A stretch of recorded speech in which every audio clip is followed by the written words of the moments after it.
you're like many of our customers and you have your wireless charging pad plugged in and you want the ability to hook up a thumb drive, this is the final new solution.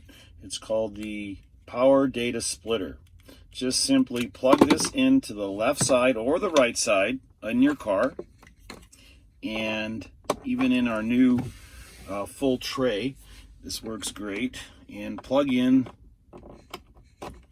the cord from the wireless charging pad, and then just simply plug in your thumb drive on the right.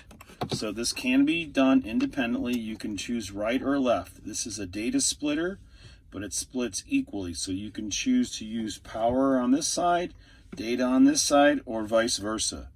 Once you do that, everything's great, fits inside.